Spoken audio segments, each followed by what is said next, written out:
Bismillahirrahmanirrahim. Alhamdulillahirabbil alamin. Wassalatu wassalamu ala asyrafil anbiya'i wal mursalin wa ala alihi wa sahbihi ajma'in.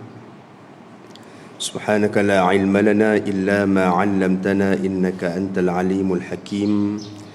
Wa la hawla wa la quwwata illa billahil aliyyil azim. Rabbi shrah li sadri wa yassir li amri wahlul 'uqdatam min lisani yafqahu qawli. Rabbi yassir wa la tu'assir, Rabbi tamim bi khair, amma ba'du. Muslimin muslimat yang dirahmati Allah, pagi ini insya-Allah kita tangguh dulu bacaan kitab tafsir Nurul Ihsan. Insya-Allah pagi ini kita sama-sama meraihkan hari kelahiran junjungan besar Nabi Muhammad sallallahu alaihi wasallam, yang mana pada hari ini 12 hari bulan Rabiul Awal, yang merupakan tarikh kelahiran junjungan besar Nabi Muhammad sallallahu alaihi wasallam, Rasul yang kita cintai. Kita berada dalam bulan Rabiul Awal, bulan yang mulia, bulan kelahiran Nabi sallallahu alaihi wasallam, dan pagi ini kita berada pada hari yang kebetulannya tarikh sama dengan kelahiran junjungan besar Nabi Muhammad sallallahu alaihi wasallam. Jadi para ulama berselisih pandangan tentang kelahiran tarikh kelahiran Rasulullah sallallahu alaihi wasallam. Ada sebahagian ulama mengatakan Rasulullah lahir pada 9 hari bulan Rabiul Awal. Yang masyhurnya 12 hari bulan Rabiul Awal, iaitu pada hari Isnin, yakni malam Isnin, jatuh pada tarikh 12 Rabiul Awal, ya.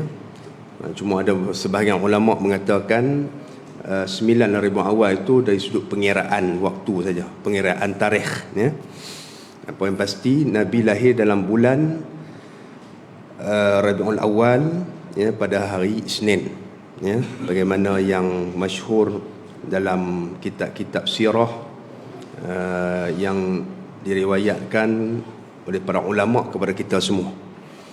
Jadi pagi ini sebenarnya kita menyambut Maulidur Rasul. Saya ingin berkongsi dengan tuan-tuan, kalau nak cerita tentang Maulidur Rasul ni memang tak habis, walaupun sebulan mengambil masa tak akan selesai, ya. Kerana banyak sangat kisah.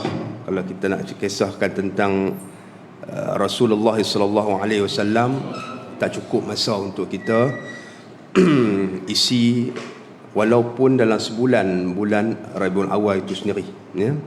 Cuma pada pagi ini insya-Allah saya nak kongsikan sebahagian daripada akhlak Rasulullah sallallahu alaihi wasallam, sebagaimana Allah Taala memperihalkan Nabi sallallahu alaihi wasallam di dalam Al-Quran, wa innaka la'ala khuluqin azim, dan sesungguhnya engkau wahai Muhammad di atas akhlak yang mulia. Begitu juga Siti Aisyah meriwayatkan, menceritakan tentang akhlak Rasulullah sallallahu alaihi wasallam, kana khuluquhu al-Quran. Akhlak Rasulullah ini ialah Al-Quran itu sendiri. Ya, kalau kita nak tahu akhlak Rasulullah, kita buka dan lihatlah ajaran di dalam Al-Quran. Itulah akhlak Rasulullah sallallahu alaihi wasallam. Begitu juga dalam hadis Nabi sallallahu alaihi wasallam bersabda, bu'istu liutammima makarimal akhlaqi.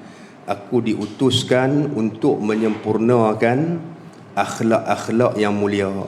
Jadi ada pada diri Nabi akhlak yang mulia yang tidak ada pada semasa zaman kehidupan Rasulullah sallallahu alaihi wasallam. Nabi lahir membawa akhlak ni kepada umat. Yang pertamanya kepada kaum dia, Quraisy, ya, pada bangsa Arab, seterusnya kepada seluruh bangsa dan umat Nabi Muhammad sallallahu alaihi wasallam pada hari kiamat. Sehinggalah pada hari kiamat, ya. Baik, jadi pagi ini saya nak petik, ya, tentang sifat-sifat Nabi kita Muhammad sallallahu alaihi wasallam dari sudut fizikal dan akhlaknya, yang saya petik daripada Maulid Al-Barzanji ni. Saya akan baca sedikit kerana di dalam Maulid Barzanji ni menceritakan tentang sifat fizikal yang ada pada Nabi dan juga akhlak-akhlak, sebahagian pada akhlak Rasulullah sallallahu alaihi wasallam. Baik, jadi dalam kitab Al-Barzanji ini kata dia, wa kana sallallahu alaihi wasallam akmalan nasi khalqan wa khuluqan. Nabi sallallahu alaihi wasallam itu seorang manusia yang paling sempurna tubuh badan fizikal dia dan juga akhlaknya. Dua benda ni yang disebutkan di dalam bait syair ini. Kata dia lagi, zata sifat zata zatin zatin wa sifatin saniyah. Rasulullah mempunyai tubuh badan dan juga sifat-sifat yang terserlah ya, akhlaknya di kalangan manusia. Antara sifat-sifat fizikal yang ada pada Rasulullah sallallahu alaihi wasallam, yang pertama disebut di dalam bait syair ini, marbu'al qamati abyadal launi musyarraban bihumratin. Sifat yang ada pada Rasulullah, kita nak kenal Rasulullah sallallahu alaihi wasallam, ya, kita jauh dengan Rasulullah. Kemudian para ulama ya menghimpunkan sebagaimana yang ditulis dalam banyak kitab ya, tentang ciri-ciri tubuh fizikal Nabi sallallahu alaihi wasallam. Sekurang-kurangnya kita boleh kenal, kerana kita tak ada gambar untuk tengok dan tidak boleh digambarkan dan dilukis ya. Rasulullah tak boleh dilukis ataupun digambarkan ya, dengan lakaran-lakaran ataupun patung-patung. Itu tidak dibenarkan di dalam agama Islam. Baik. Yang pertama, Nabi sallallahu alaihi wasallam marbu'al qamati.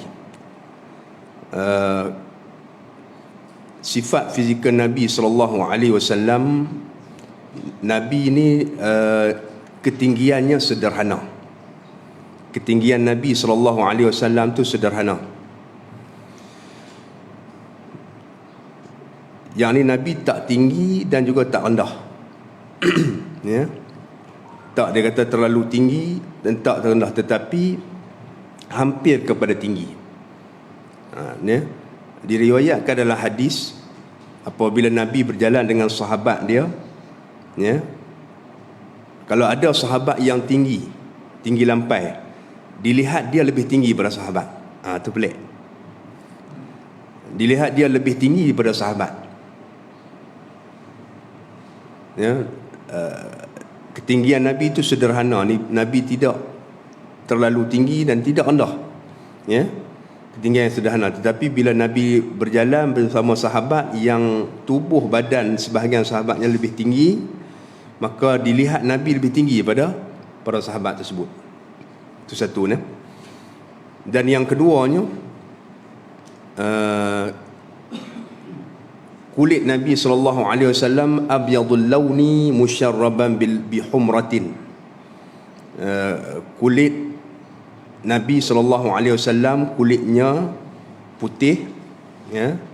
Kulitnya berwarna putih bercampur dengan merah. Kulit putih bercampur dengan merah. Yang ni kulit putih merah. Ya, kita panggil kulit putih merah lah. Maka para ulama mengatakan inilah secantik-cantik kulit yang ada di dalam dunia ini. Kulit putih merah tu, ya. Bukan merah dah, putih kemerah-merahan. Tetapi di dalam akhirat, ya, maka kulit Nabi sallallahu alaihi wasallamnya putih kekuning-kuningan. ya, putihnya ke kuning-kuningan kalau di hari akhirat kelak. Jadi pada Nabi SAW di dalam dunia kulit dia putih kemerah-merahan, di hari akhirat putih dia hampir kepada kuning, ke kuning-kuningan. Maka kulit putih ke kuning-kuningan ini kulit yang terbaik di dalam akhirat, dalam syurga nanti. Jadi pada Nabi SAW Allah Ta'ala ciptakan warna kulit dia tu sebaik warna kulit dalam dunia dan juga sebaik-baik warna kulit di hari akhirat. Baik. Wasi'al ainaini aklahahuma ahdabal ashfari qad munihaz zajaja hajibahu. Kemudian disifatkan lagi fizikal Nabi sallallahu alaihi wasallam. Nabi sallallahu alaihi wasallam mempunyai mata yang luas, ya, dan cantik, ya, rupa bentuk mata dia tu. Kemudian pula kening Nabi sallallahu alaihi wasallam, dua keningnya yang berwarna hitam yang lebat, hitam pekat, seolah-olah seperti dia bercelak. Nabi tak bercelak, nah. Maksud dia apa? Kalau dilihat pada pada Nabi sallallahu alaihi wasallam, pada kelopak mata dia tu, kan?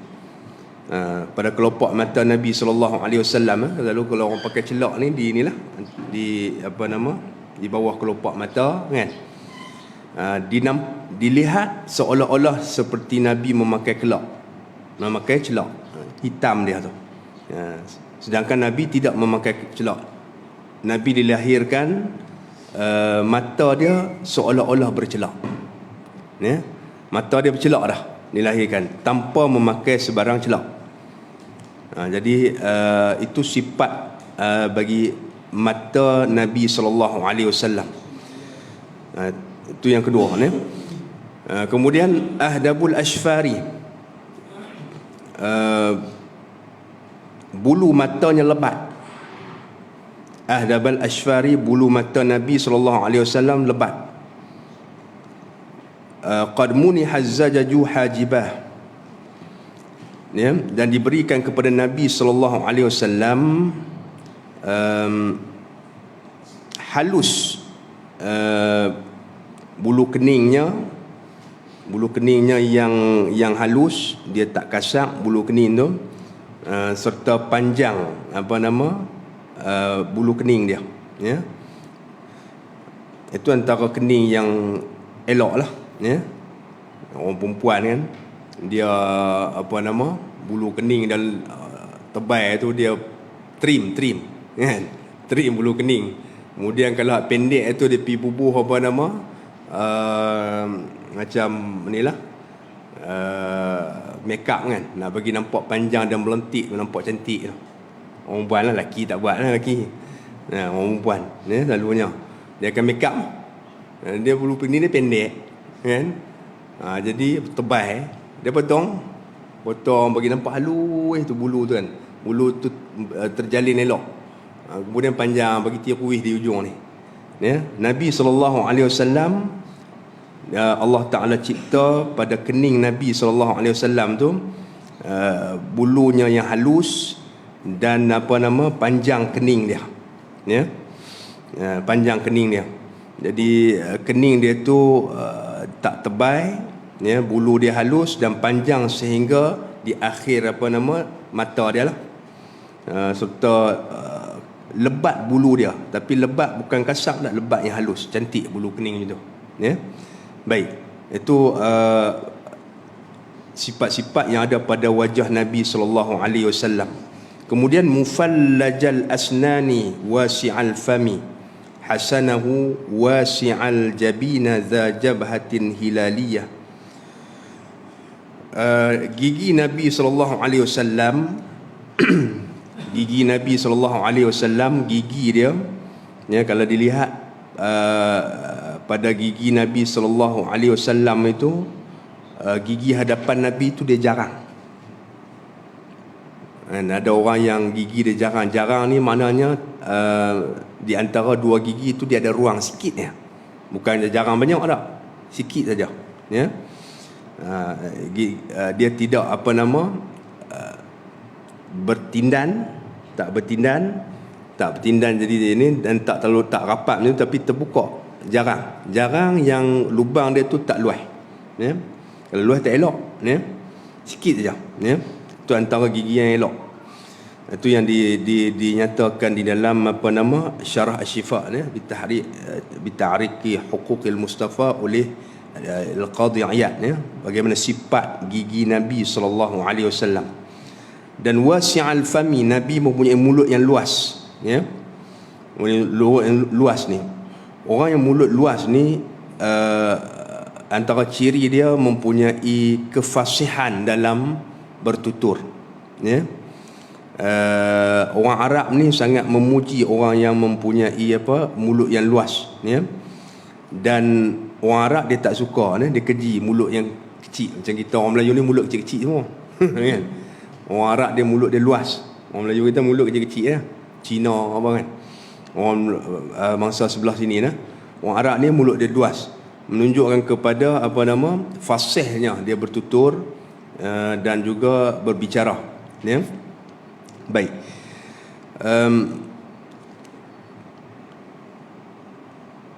Mulut yang luas dan juga mulut yang elok, ya. Wasi'al jabina za jabhatin hilaliyah, Nabi mempunyai dahi yang luas, ya. Dahi yang luas ini di antara kecantikan yang ada pada rupa manusia ni. Baik. Jadi seolah-olahnya seperti dahinya itu seolah-olahnya seperti bulan ni. Dari sudut kecantikan dia, sinaran bulan, dari segi bercahayanya, ya, dilihat pada dahinya. Kemudian di antara ciri-ciri dia lagi disebut dalam bait syair Bazanji ini, sahlal khaddaini yura fi anfihi ba'da ihdidabin hasanal irnina aqnahu.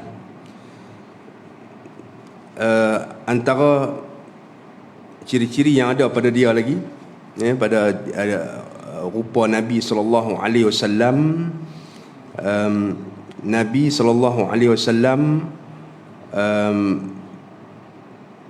pipi Nabi sallallahu alaihi wasallam itu tidak terlalu menonjol, ya. Dia punya isi pipi dia kan tidak terlalu menonjol, ya. Sederhana. Dan itu pada pipi Nabi sallallahu alaihi wasallam, dan dilihat pada hidung Nabi sallallahu alaihi wasallam, ya, yura fi anfihi ba'da ihdidabin, ya. Sifat hidung Nabi sallallahu alaihi wasallam, kita tahulah orang Arab ni semuanya hidungnya mancung, ya. Tetapi Nabi sallallahu alaihi wasallam mancung dia itu tidak terlalu mancung, tidak terlalu tinggi hidung dia, ya. Jadi sederhana, semua sederhana, ya. Tidak terlalu tinggi, tak elok juga. Kepek lagi tak elok lah macam kita kan. Jadi tinggi, tidak terlalu tinggi, ya. Jadi agak sedikit menonjol, ya, hidung sedikit mancung hidung Nabi sallallahu alaihi wasallam. Baik. Hasanil irnin, dan hidung Nabi sallallahu alaihi wasallam, hidung dia panjang serta tirus hujung hidung dia tu, ya. Ada orang hidung dia bulat, ya, bulat. Hujung hidung dia tu bulat, kan, macam kita lah. Tapi hidung orang-orang Arab ni dia hidung mancung, dan kadang-kadang hidung dia terlalu tinggi, kan. Nabi tak, dia sederhana. Hidung dia panjang, hidung dia, ya, tidak jadi pendek, serta apa nama di penghujung hidung ni kita panggil apa hujung hidung ni dia panggil arnabah ni, tirus hidung dia ya. Tidak terlalu apa nama kita panggil kembang ni, tak kembang. Hidung Nabi itu tirus. Baik.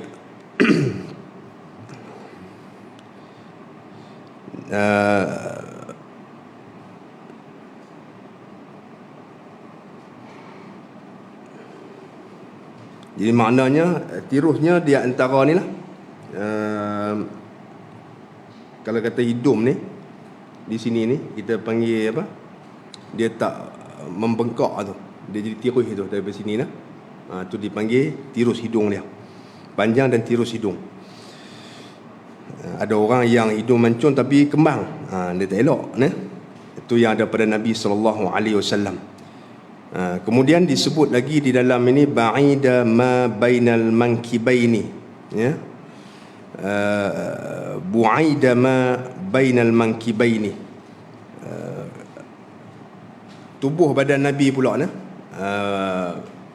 bahu Nabi sallallahu alaihi wasallam agak sedikit lebar ya, di antara belikat dia dan tengkuk dia tu ni dipanggil sinilah bauan. Antara belikat tengkuk dia tu dinampak apa nama agak melebar ya, sedikit melebar berbanding dengan manusia biasa. Baik, bastal kafain ya, tapak tangan Nabi sallallahu alaihi wasallam ya, tapak tangan Nabi sallallahu alaihi wasallam ini luas ya. Apa nama setiap satunya tapak tangan Nabi ni luas sungguh daripada kebanyakan orang. Itu sifat yang ada pada tangan Nabi sallallahu alaihi wasallam. Dhakhmal karadis, tulang Nabi sallallahu alaihi wasallam semua tulang kita panggil rangka besar. Ni rangka dia besar. Ghalizul izam ya. Tiap-tiap tulang yang apa nama yang bertemu pada sendi ni ya, tulang ni semua lengan atas lengan bawah ni yang bertemu, yang ada sendi dia seperti apa pada bau, pada lutut ya, dan pada paha. Jadi tulang dia semua kasang-kasang. Tulang dia tu rangka dia besar. Qalilal lahmil aqibi, dan tumit Nabi sallallahu alaihi wasallam itu kulit isi pada tumit dia itu sedikit kurang ni tidak banyak, sedikit saja ya, tumit dia. Tumit Nabi sallallahu alaihi wasallam. Dan daging pada tumit Nabi sallallahu alaihi wasallam tu tidak banyak, jadi sedikit ya. Dia jadi macam tumit yang tirus tu. Baik. Dan pada Nabi sallallahu alaihi wasallam kasul lihyah azimur ras. Nabi dia punya janggut dia lebat. Ya. Dan kepala dia azimur rasi, kepalanya besar. Ya. Kepalanya agak besar. Dan bulu dia jadi rambut dia ila syahmatil uzunaihi, rambut dia itu pula sehinggalah apa nama mencecah syahmatil uzunain ya, mencecah apa nama kita panggil daging pada dua cuping telinga dia, rambut Nabi sallallahu alaihi wasallam ya. Itu pada yang ada pada bulu ataupun kita panggil apa, rambut yang ada kepada Nabi sallallahu alaihi wasallam. Baik, wa baina katifaihi khatibun nubuwah. Ini antara apa tanda kenabian yang ada pada nabi-nabi kepada Nabi sallallahu alaihi wasallam. Ya, di antara dua belikat dia itu ada khatamun nubuwah. Khatamun nubuwah ni cop ya. Khatam makna cop ni, an-nubuwah tu cop kenabian. Ya. ada di antara dua belikat dia sebagai tanda dia sebagai seorang Nabi SAW. Dipanggil Khatamun Nubuwah. Ya, dia tak besar nah. Dia katakan besar lebih kurang teluk burung puyuh ya. Besar dia. Tak besar Khatamun Nubuwah tu. Khatamun Nubuwah ni lah disebut di dalam kitab-kitab yang dahulu ya, sebelum Al-Quran ya, sebagai tanda Nabi kita tu benar-benar seorang Rasul. Diceritakan Salman Al-Farisi ya. Salman Al-Farisi apabila dia sampai ke Madinah, dia duk cari ni lah. Salman Al-Farisi ni dia belajar agama Nasara. Dia orang Parsi. Kemudian dia pergi belajar agama Nasara pada rahib. Rahib cerita kata akan lahir Nabi akhir zaman. Dia mengaji kitab-kitab umat-umat dahulu, kitab Taurah. Dia mengaji pada rahib-rahib yang beragama Yahudi dan Nasara. Kemudian dia cari sampai Madinah. Dalam kitab Taurah disebut, dan di dalam kalangan rahib-rahib ya, pendeta-pendeta ni cerita antara tanda-tanda yang ada pada seorang Nabi akhir zaman ni ada Khatamun Nubuwah di belakang dia. Ya. Bila Salman Al-Farisi sampai di Madinah, ya, pendek cerita, dia masuk dalam masjid Nabi, dia tengok Nabi SAW, kemudian dia pergi ke belakang Nabi. Nabi tahu. Nabi SAW tahu niat dan tujuan Salman Al-Farisi. Nabi buat buka dia punya baju dia. Buat buka. Bila Nabi buka, Salman Al-Farisi duk perhati, duk pusing. Orang menghadap depan, dia duk pusing ke belakang. Jadi dia nak cari. Dia cari, dia tengok, dia nak pastikan. Dia tengok nampak Khatamun Nubuwah di belakang Nabi tu. Dia pastilah kata inilah lelaki yang dia dengar cerita daripada rahib Kristian ketika dia berada di Syam. Dia pendeta-pendeta Nasara dan Yahudi yang berada di Syam, ceritakan akan lahir Nabi di akhir zaman di Semenanjung Arab tu. Yang ini di Madinah lah, yang akan muncul di sana. Akhirnya dengan sebab itu Salman Al-Farisi memeluk agama Islam ya, kerana dia mencari. Itu antara sifat fizikal yang ada pada Nabi SAW. Baik. Banyak lagi cerita dalam ni. Cuma saya nak ringkaskan. Wa 'irquhu atyaba minan nafahatil miskiyah. Dan peluh Nabi SAW ini antara benda yang ada pada Nabi, tidak ada pada manusia biasa ya. Peluh Nabi SAW ini disifatkan ya, seperti kallu'lu'i, wa 'irquhu kallu'lu'i. Peluh Nabi itu seperti mutiara. Bila Nabi berpeluh ya, peluh yang gugur itu seperti mutiara ya. Dan juga baunya, ni pelik bau peluhnya itu lebih wangi daripada bauan kasturi. Ini diceritakan oleh Anas bin Malik radhiyallahu anhu ya.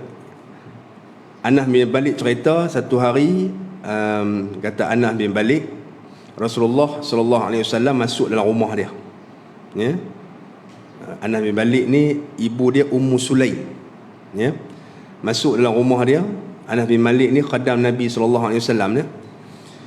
Kemudian Nabi masuk pada waktu sebelum masuknya zuhur ya, sebelum masuk zuhur.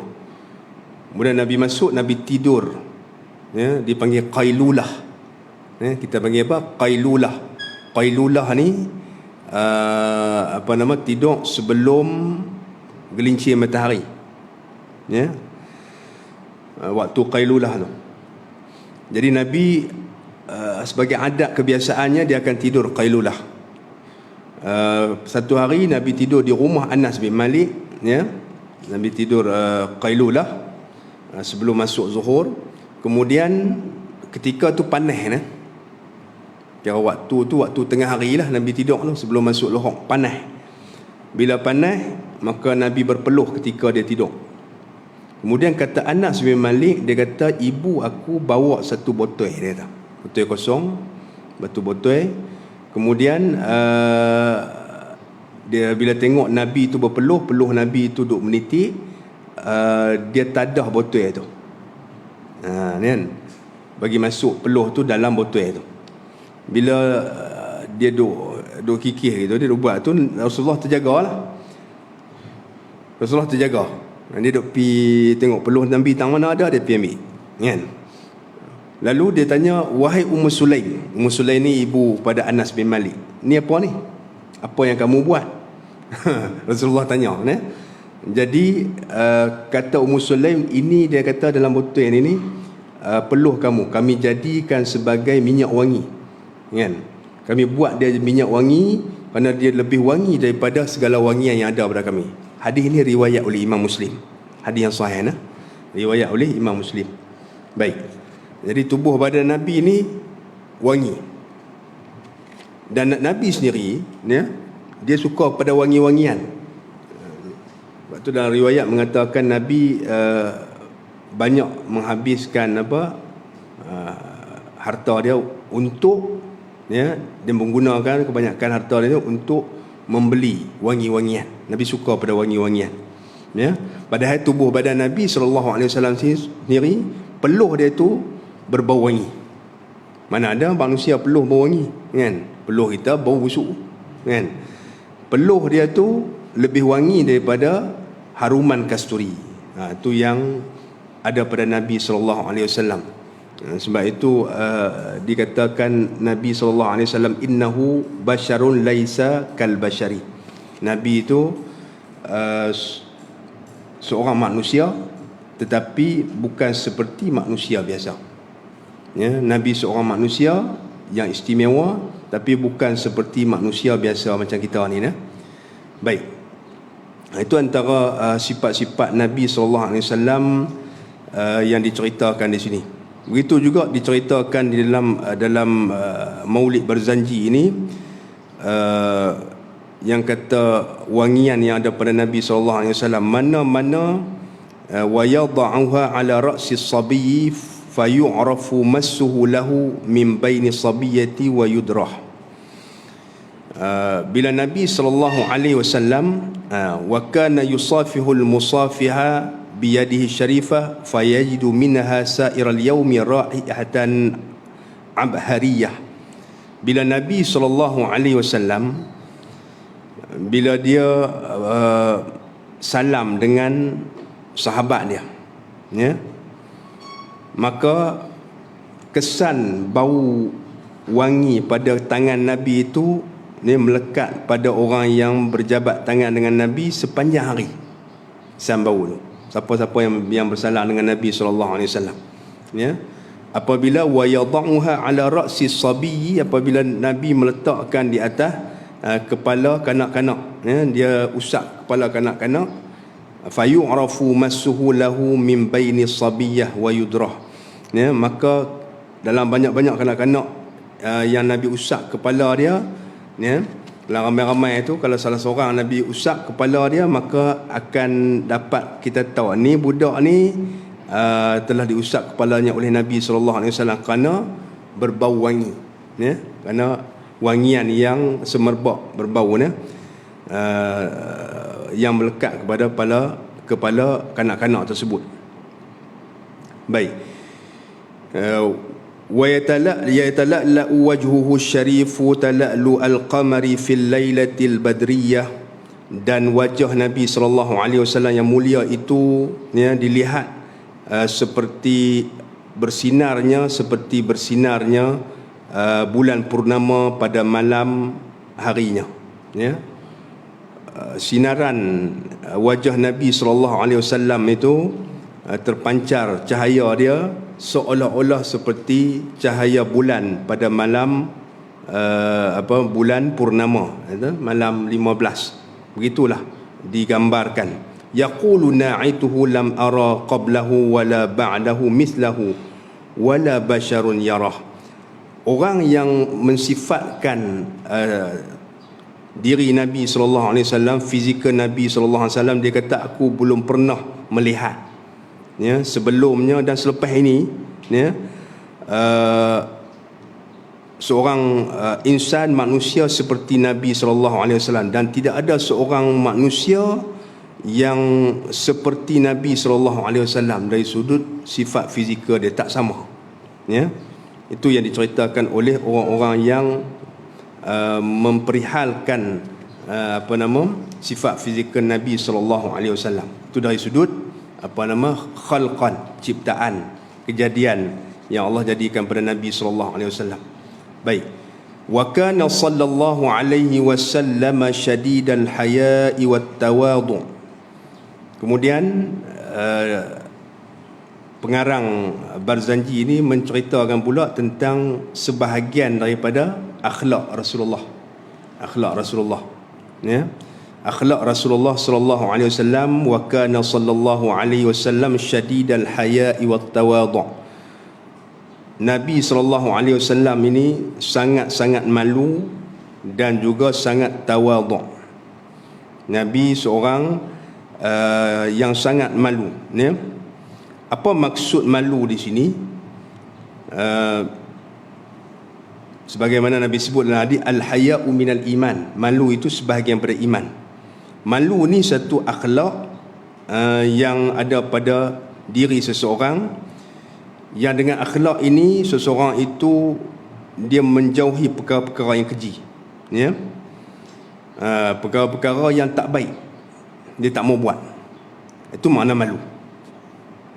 Bukan malu tu malu yang merupakan kita panggil perasaan manusia, tak, bukan. Malu di sini satu sifat, satu akhlak yang mulia yang ada pada diri seseorang, yang dengan akhlak ini seorang itu akan menjauhi perkara-perkara yang keji, yang tak baik, yang tak elok. Jadi Nabi sangat-sangat malu dalam perkara-perkara yang tidak baik ni. Nabi tak mahu, ya. Baik. Yang keduanya, Nabi sangat tawadhu'. Nabi seorang yang sangat-sangat tawadhu', syadidut tawadhu'. Macam mana yang kata tawadhu' Nabi sallallahu alaihi wasallam, ya, dari segi akhlak Nabi sallallahu alaihi wasallam, yakhsifu na'lahu wa yarqa'u thawbahu wa yahlibu syatah wa yasiru fi khidmati ahlihi bisiratin sariyah. Yang diceritakan Nabi sallallahu alaihi wasallam ini sangat-sangat tawadhu'. Nabi dia menjahit sendiri capal dia, sepatu dia, ya. Capal ataupun sepatu yang dipakai oleh Nabi itu Nabi jahit sendiri. Itu tawadhu'nya Nabi lah. Nabi menjahit capal dia sendiri, ya. Capal ni lah, selipar yang kita pakai tu, yang dia pakai tu, Nabi jahit sendiri. Nabi boleh saja suruh sahabat jahit, kan? Tak. Kalau tawadhu' Nabi sallallahu alaihi wasallam. Wa yarqa'u thawbahu. Nabi sendiri dia menjahit pakaian dia, menampung pakaian dia yang koyak, kan? Dia sendiri menjahit pakaian dia yang koyak. Kita butang terkeluar, kita lempar kat perempuan kita, embuh kan? Butang aja terkeluar, kan? Buah sakli keluar butang ni, orang jahit. Tak. Nabi tak, dia buat sendiri. Itu tanda dia tawadhu', ya. Tanda dia tawadhu', ya. Tawadhu' ni lawan bagi ego lah, kan? Lawan tawadhu', merendah diri Nabi sallallahu alaihi wasallam. Walaupun dia seorang afdalul khalqi, sebaik-baik makhluk ni di dalam alam ini, dia menjahit sendiri dia punya pakaian dia yang koyak, menampung sendiri pakaiannya yang koyak, ya. Kalau pakaian yang koyak tu dia tak suruh orang, dia sendiri yang buat. Itu akhlak Nabi sallallahu alaihi wasallam. Wa yahlibu syatah, dan Nabi sendiri dia sendiri yang memerah susu kambingnya. Kambing yang dia bela, nak minum, dia sendiri perah. Dia tak suruh orang buat. Dan dia tak suruh isteri dia buat, dia tak suruh sahabat dia buat, ya. Dia sendiri buat itu. Menunjukkan tawadhu'nya Nabi sallallahu alaihi wasallam. Wa yasiru fi khidmati ahlihi bisiratin sariyah. Dan Nabi berkhidmat kepada isteri-isterinya. Nabi ada 9 orang isteri di rumah dia dengan khidmat yang sangat baik. Ya. Nabi ini bukan sekadar dia menjahit sepatu dia ataupun capal dia, bukan sekadar dia menampung pakaian dia yang terkoyak, ya, menjahit balik pakaian yang terkoyak. Bukan sekadar Nabi sahaja memerah susu kambingnya yang dia bela, ya. Begitu juga binatang-binatang tunggangan yang dia bela, ya, dia ikat sendiri unta dia, unta kena pakai tali kekang ni ikat, dia sendiri buat. Dia sendiri bagi makan kepada unta dia dan juga kepada binatang ternakan dia. Dan Nabi sendiri, ya, dia makan bersama dengan khadam dia. Khadam ni tuan-tuan, dulu ni hamba. Khadam ni makna hamba, ya. Yang kata khadam tu pembantu tu, hamba tu sendiri, ya. Hamba tu bila kata hamba ni tuan-tuan, kalau kita tengok kan, masyarakat barat ni, hamba ni dibuat macam binatang. Hamba dia buat macam binatang lah. Hamba ni tak boleh duduk dengan tuan sekali dah. Hamba ni tarah dia binatang. Boleh dijual beli kan. Tengok macam mana masyarakat barat ni. Masyarakat barat mereka memperdagangkan hamba, kemudian menggunakan hamba tu, menjadikan hamba tu seperti binatang ternakan, kan, melayan hamba seperti binatang. Kemudian suruh hamba kerja dengan keras sehingga mati pada, kan. Mati dibunuh, bunuh buanglah hamba ni, kan, buat macam binatang, ya. Tetapi Nabi SAW tak, dia makan bersama dengan hamba dia. Dia hamba yang berkhidmat kepada dia, dia makan sekali dengan hamba. Apa hak yang dia makan, itulah hamba dia makan. Kalau orang yang jadi tuan ni ada hamba, kita tak tahulah. Kalau kita dapat beli hamba lah, rasa-rasanya tak tahu. Makan lagi, lepas aku makan baru hang makan tu, aku tak habis baru hang makan.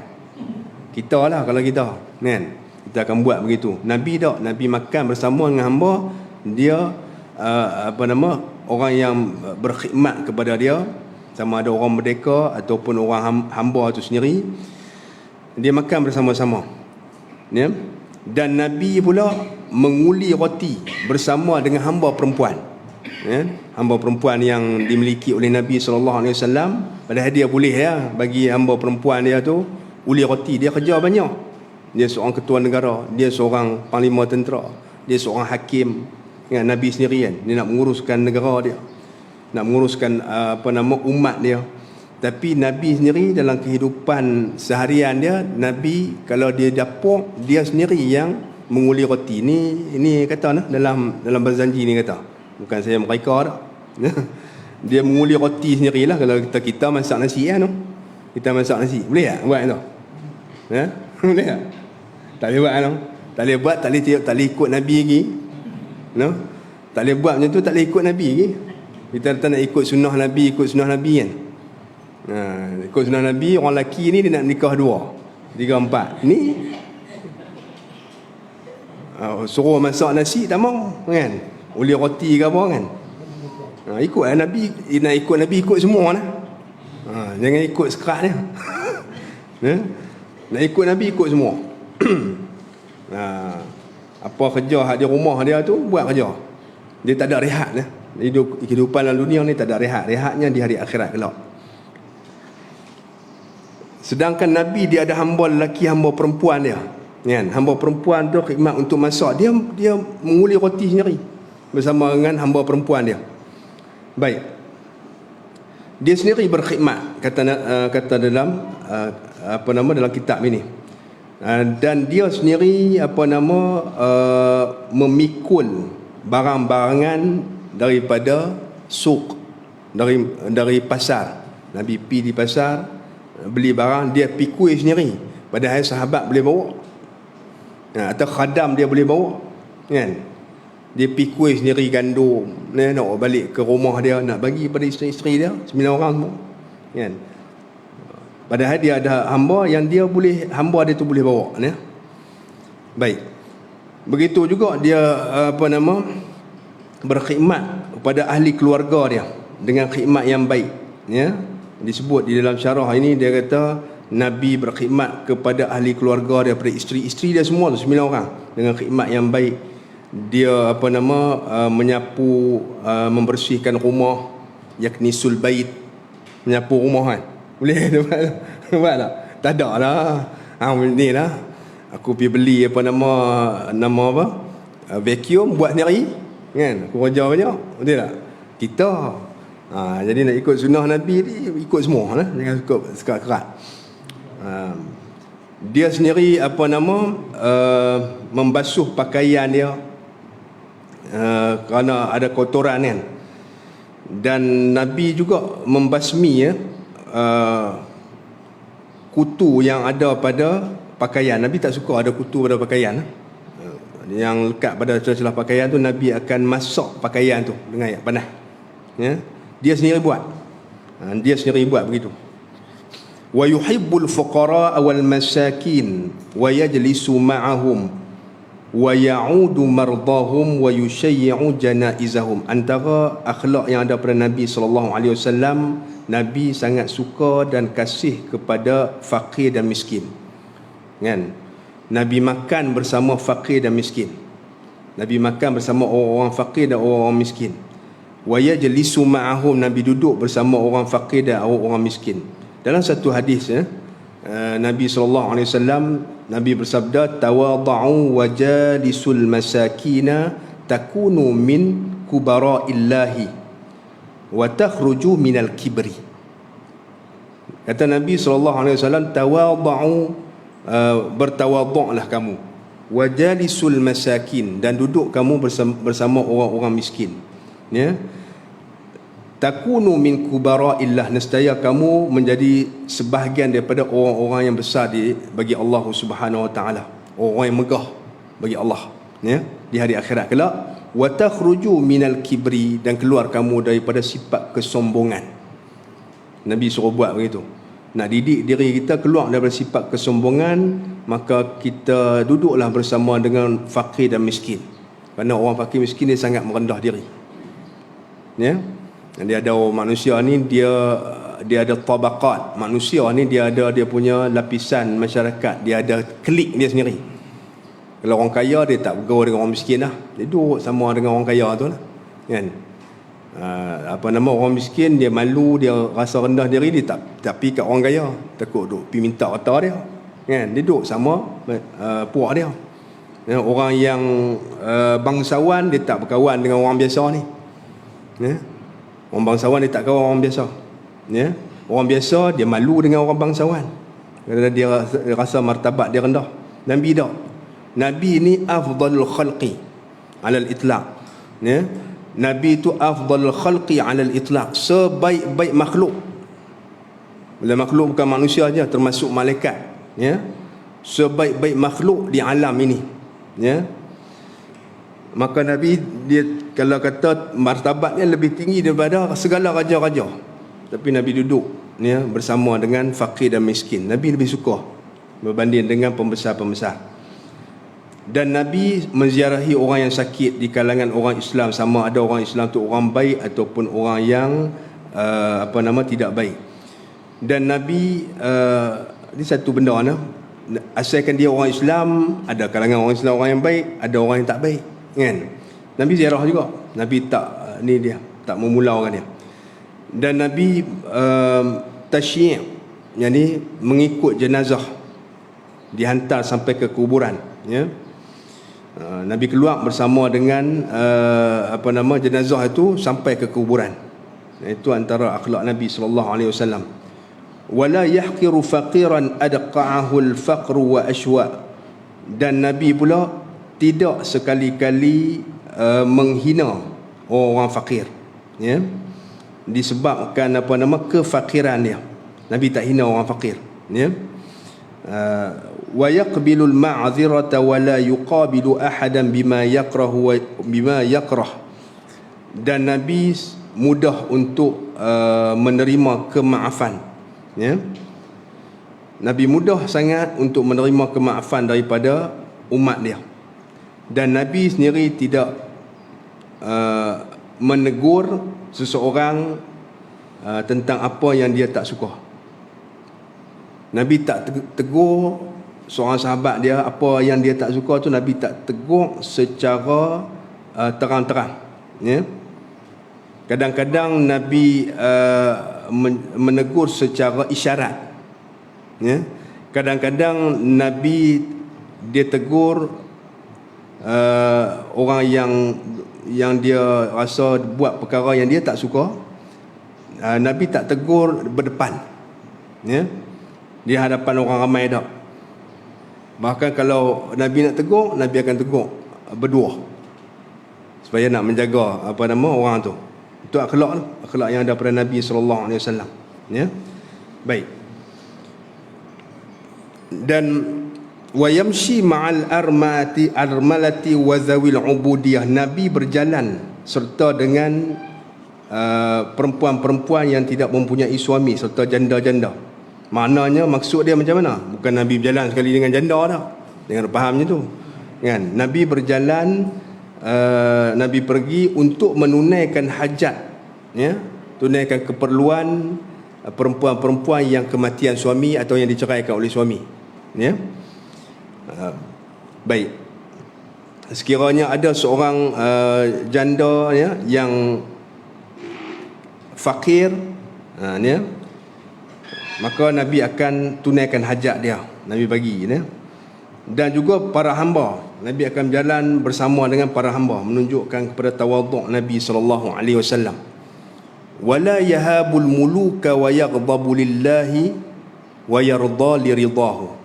Dan Nabi tidak sekali-kali takut kepada raja-raja. Sebab tu Nabi berani hantar utusan, ya, kepada raja Parsi, raja Rom, raja Bahrain, raja Mesir, ya, Najashi di Habsyah dan yang lain-lain. Hantar utusan, hantar surat, ya, kepada raja-raja dalam negara-negara yang besar ni, berdakwah untuk mereka memeluk agama Islam. Nabi tak takut, ya. Dan Nabi SAW marah kerana Allah, dan Nabi redha juga kerana Allah. Nabi marah tu kerana kemurkaan Allah. Bukan Nabi marah tu dengan sebab diri dia sendiri, dia tak suka, tak. Nabi marah tu kerana murkanya Allah terhadap perbuatan seseorang tu. Tu Nabi marah. Dan Nabi redha, Nabi suka kerana redanya Allah Ta'ala dalam perbuatan seseorang tu, ya. Itu akhlak yang ada pada Nabi SAW. Wa yaqulu khallu zahri wa yamshi khalfa ashabihi wa yaqulu khallu zahri lil malaikati ruhaniyah. Dan Nabi kata kepada para sahabatnya bila Nabi berjalan, khallu zahri. Nabi kata, "Hangpa pergi berjalan depan, bagi kosong di belakang aku ni, jangan ada siapa." Belakang ini untuk al-malaikatir ruhaniyah, para malaikat ar-ruhaniyah. Malaikat ada di belakang Nabi SAW. Sebab tu bila Nabi berjalan dengan sahabat, Nabi suruh sahabat berjalan depan, dia duduk belakang. Kalau pemimpin selalu duduk depan, orang turut belakang ni ada. Ini terbalik, ya. Para sahabat pergi depan, Nabi duduk di belakang sekali untuk bagi kosong ruang belakang dia untuk para malaikat ikut belakang dia. Malaikatur ruhaniyah, ya. Itu tak ada pada manusia biasa. Baik, wa yarkabul ba'ira wal farasa wal baghlata wa himara ba'dul muluki ilaihi ahda. Dan Nabi menaiki unta dan juga menaiki kuda kadang-kadangnya, dan kadang-kadang menaiki al-baghal. Baghal ni kacukan antara kuda dengan himar, dengan keldai, ya. Bila kacuk antara dua tu, kuda dia himar dia kuat, boleh tanggung barang, ya, bertahan. Kuda ni dia laju, campur dua tu ada dua kekuatan. Tu panggil baghlah, ya. Yang mana kadang-kadang Nabi naik himar, iaitu keldai, yang dihadiahkan sebahagian daripada raja-raja kepada Nabi, seperti Muqawqis Azimul Misra. Muqawqis ni raja Mesir, ya, raja Mesir, dia Nasrani. Bila sampai surat kepada Nabi surat Nabi kepada raja Muqawqis, dia tahu kata Nabi kita ni memang Nabi yang benar, cuma kedudukan dia tu menghalang daripada dia memeluk agama Islam. Kedudukan dia, ya, pendeta-pendeta dia, pembesar-besar dia tak setuju, kan. Baik, jadi Nabi Muqawqis ni dia layan baik, ya, utusan Nabi SAW. Dia tolak dengan baik dakwah Nabi SAW. Dia bagi hadiah kepada Nabi himar, dan juga seorang jariah, hamba perempuan, ya, seorang jariah hamba perempuan kepada Nabi SAW. Balasan yang diberikan oleh Muqawqis kepada Nabi SAW. Baik. Wa ya'sibu ala batnihi al-hajara min al-ju' wa qad utiya mafatih al-khazain al-ardiyah wa rawadathu al-jibalu bi an takuna dhahaban fa abah. Dan Nabi sendiri, kalau kita tengok, ya, Nabi mengikat perutnya dengan batu kerana lapar, ya. Bila ditanya sebab apa Nabi buat, kerana Nabi zuhud, bukan kerana Nabi tidak mampu untuk membeli makanan, ya, ataupun menyediakan makanan pada urusan kehidupan dia, ya. Nabi sentiasa meletakkan batu di perut dia untuk mengurangkan kelaparan. Dan bila kita letak batu kat perut kita, dia tutup, perut kita jadi sendak, kita rasa dia dalam pemikiran kita akan rasa macam tak terlalu lapar. Tapi kalau perut kosong, dia hantar isyarat pada otak kata kita lapar, kita nak makan, tak mau lapik. Kalau tuan-tuan tak ada duit nak tak ada duit lah nak ambil package nak kurus badan, mahal kan, buat macam tu, ya. Puasa kemudian lapik dengan batu, insya-Allah cepat, tak payah duk buang ribu duit, ya, RM1,000, ya. Ambil package apa tu, orang panggil apa, package nak merampingkan badan ke, kan, package diet, ya, tak payah buang duit tu. Jom pakai ni, ya. Baik. Sedangkan Nabi SAW diceritakan di dalam dalam bait syair ini, Nabi SAW diberikan anak kunci perbendaharaan dunia ini. Dalam satu riwayat hadis, utitu bimafatihi khazainil ard fa wudi'at baina yadayya.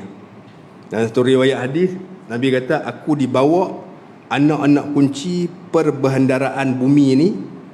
Kekayaan bumi ini ada depan dia, diletak depan dia, letak depan Nabi.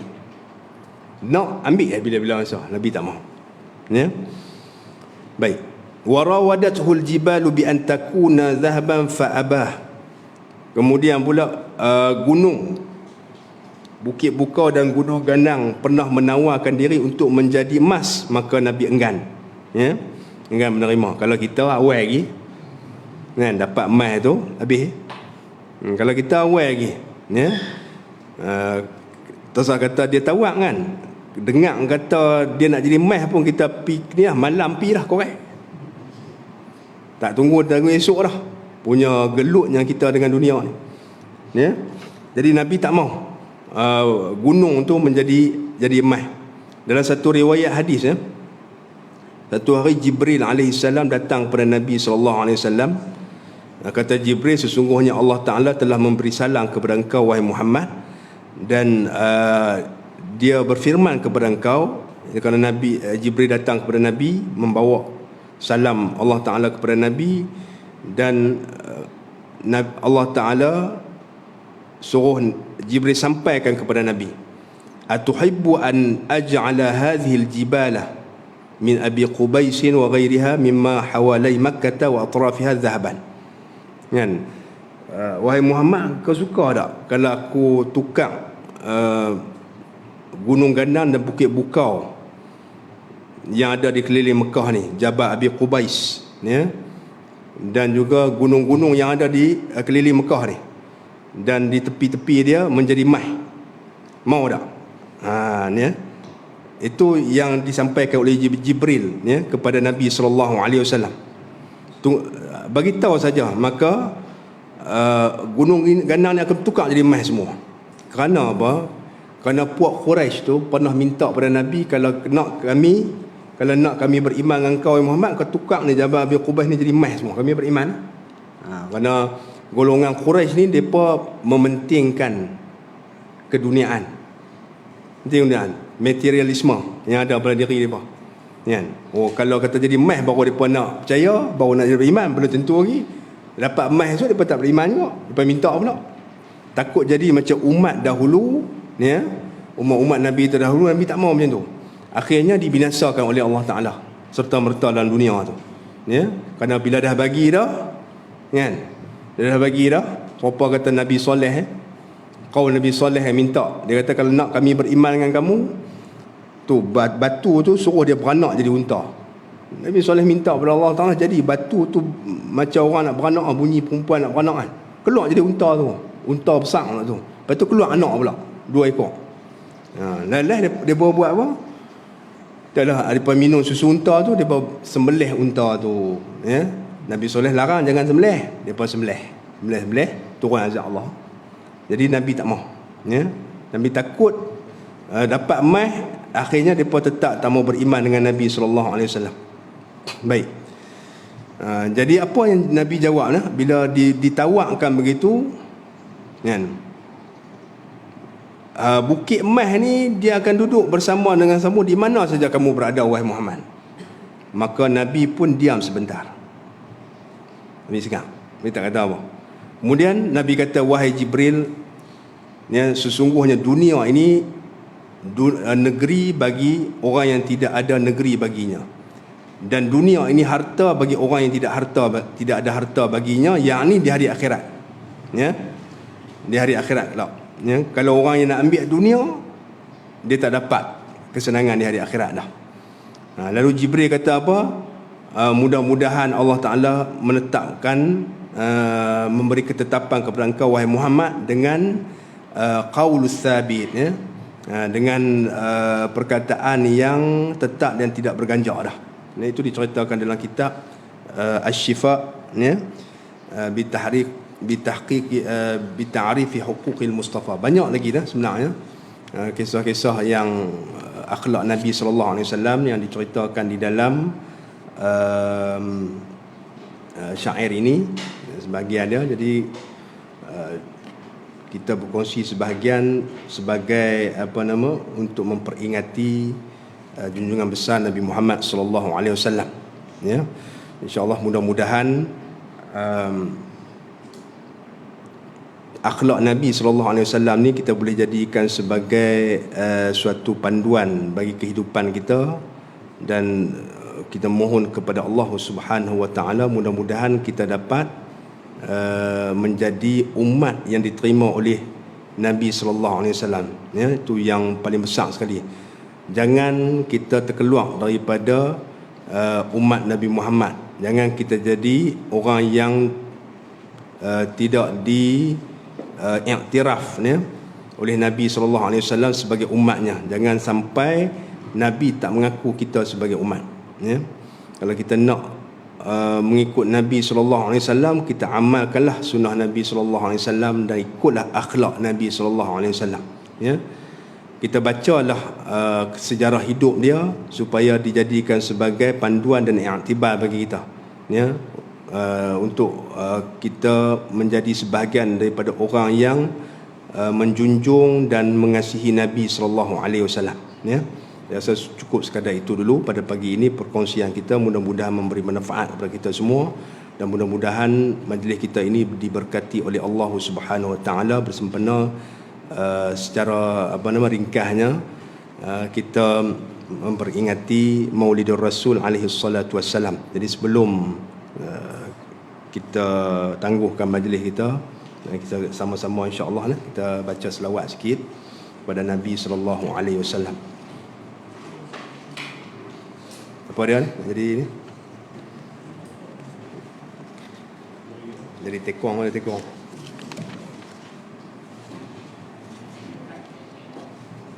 Ada ni tak?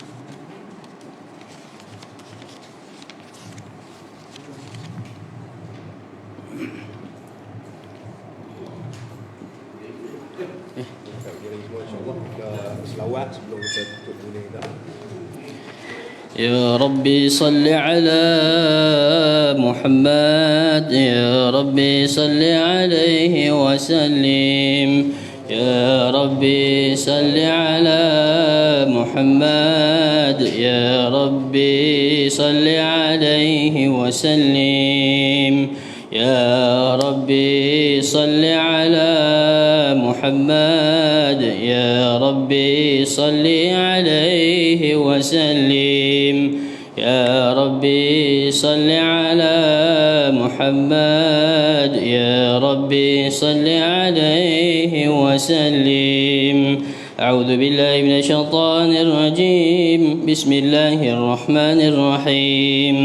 إنا فتحنا لك فتحا مبينا ليغفر لك الله ما تقدم من ذنبك وما تأخر ويتم نعمته عليك ويهديك صراطا مستقيما وينصرك الله نصرا عزيزا. لقد جاءكم رسول من أنفسكم عزيز عليه ما عنتم حريص عليكم بالمؤمنين رؤوف رحيم. فإن تولوا فقل حسبي الله لا إله إلا هو عليه توكلت وهو رب العرش العظيم. إن الله وملائكته يصلون على النبي يا أيها الذين آمنوا صلوا عليه وسلموا تسليما. اللهم صل وسلم وبارك عليه وعلى آله. يا نبي سلام عليك يا رسول سلام عليك سلام عليك صلوات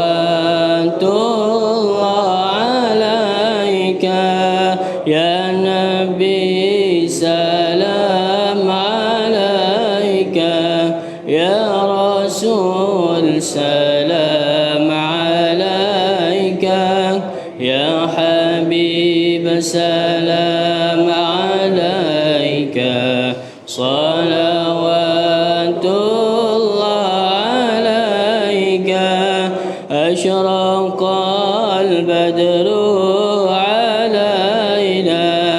فاختفت منه البدور مثل حسنك ما رأينا قط يا وجه السرور.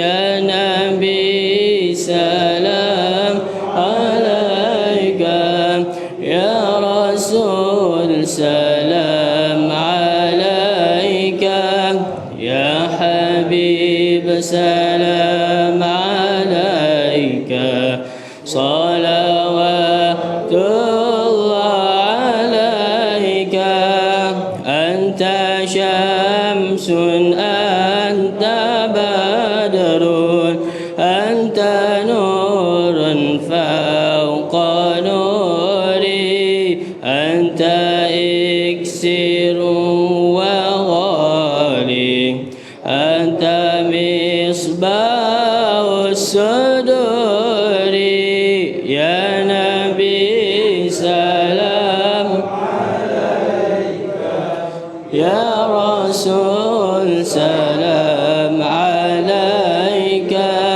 يا حبيب سلام عليك صلوات الله عليك يا حبيبي يا محمد يا عروس الخافقين يا مؤيد يا ممجد يا إمام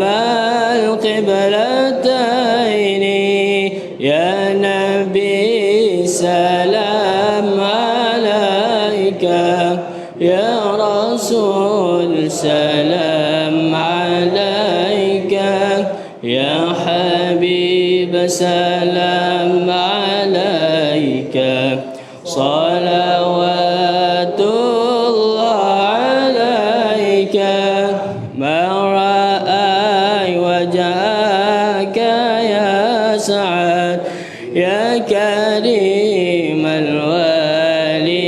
الوالدين حوضك الصفي المبرد وردنا يوم النشور يا نبي سلام عليك يا رسول سلام عليك يا حبيب سلام عليك صلوات الله عليك ما رأينا العيسى حنات بالسراء إلا إليك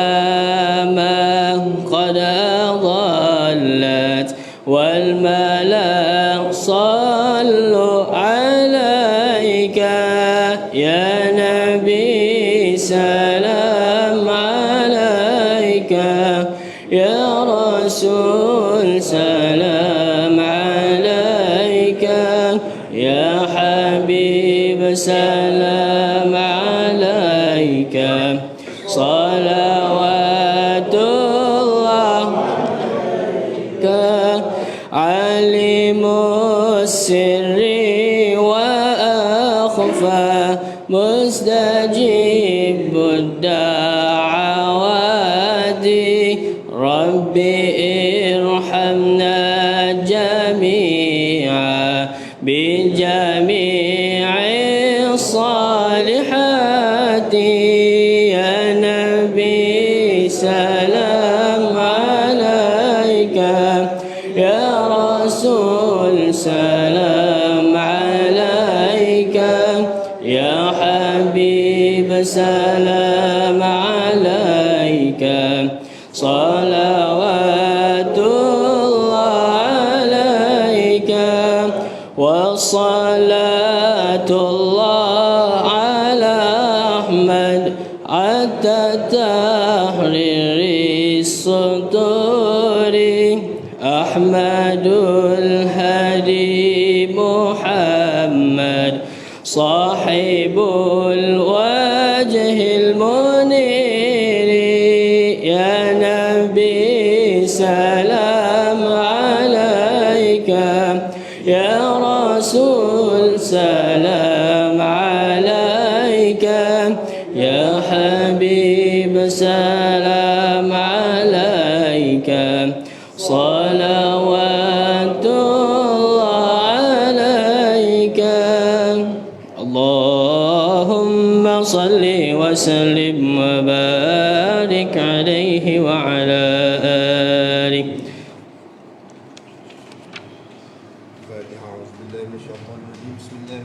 الرحيم الحمد لله رب العالمين الرحمن الرحيم مالك يوم الدين إياك نعبد وإياك نستعين اهدنا الصراط المستقيم صراط الذين أنعمت عليهم غير المغضوب عليهم ولا الضالين آمين بسم الله الرحمن الرحيم الحمد لله رب العالمين حمدا يوافي نعمه ويكافئ مزيده يا ربنا لك الحمد كما ينبغي لجلال وجهك الكريم وعظيم سلطانك اللهم صل على سيدنا محمد صلاة تنجينا بها من جميع الأهوال والآفات وتقضينا بها جميع الحاجات وتطهرنا بها من جميع السيئات وترفعنا بها عندك أعلى الدرجات وتبلغنا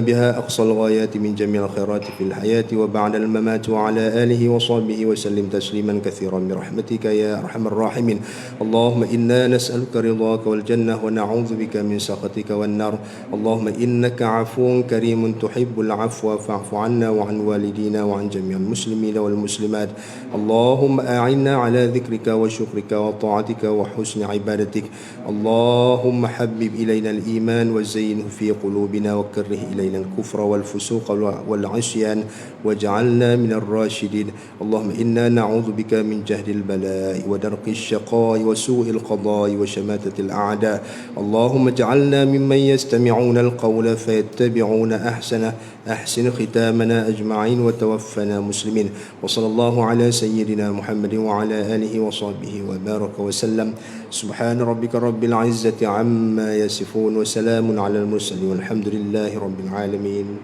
قبل الله